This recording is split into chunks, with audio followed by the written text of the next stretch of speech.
what you seem to be saying is there was a kind of creative crisis in the sitcom, in that the shows were not coming through. It wasn't just that the audience were... No, what happened, I don't believe that's true. What happened was the new shows came through and became extraordinarily successful and had a great impact. And the audience, I think, started to say, I like that, and I don't like this so much anymore. And all the bright, younger writers said, I want to write that, I don't want to write this anymore. And that's when they stopped coming through. But they didn't stop coming through, so we had to do.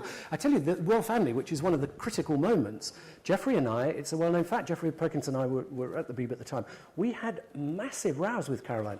We said, this is a classic audience sitcom. It's people, it's Till Death Us Do Part. It's people in a living room. Why wouldn't you put that in front? It's got jokes all through it. Why wouldn't you? And Caroline said, in a typical way, I ain't doing it unless I do it on film, on a soundstage, with no audience. That's what the show is, and it's not going to be any other way.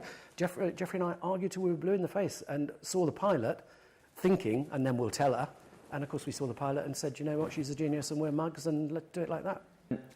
But I think that what happened when the Royal Family, and people like us, people always forget John Morton's glorious People Like Us, which actually really, really moved all of that along. Absolutely. When the Royal Family, People Like Us, all of those things were happening, it was really exciting. As somebody who wanted to write comedy, that was what suddenly became the new toy in the box. But this is the thing, right? It's a new toy. It's a fantastic new toy. And what happens when you get a new toy is you put the old toys in the box for a while, and you just want to concentrate on the new toy. And after a while, you go, this is great. Oh, there's that thing.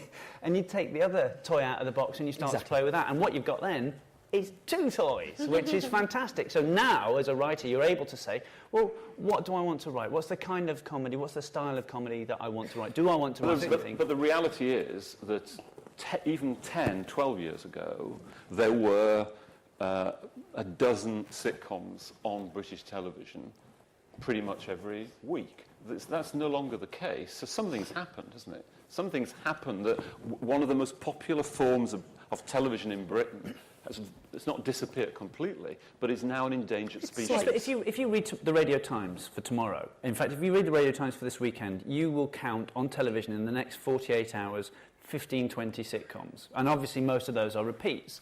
But the fact is that they are there, and they have been scheduled by terrestrial channels as well. You know, The Good Life and Dad's Army are both going out on BBC Two this weekend. Those are 30 and 40 years old. But is that one of the problems? That what chance does the new stuff have if BBC One is full of a low repeats and BBC Two is full of the Good Life repeats? No, if we were making new shows that were getting audiences, they wouldn't be showing the repeats. I mean, they show the repeats because they get an audience. The public chooses.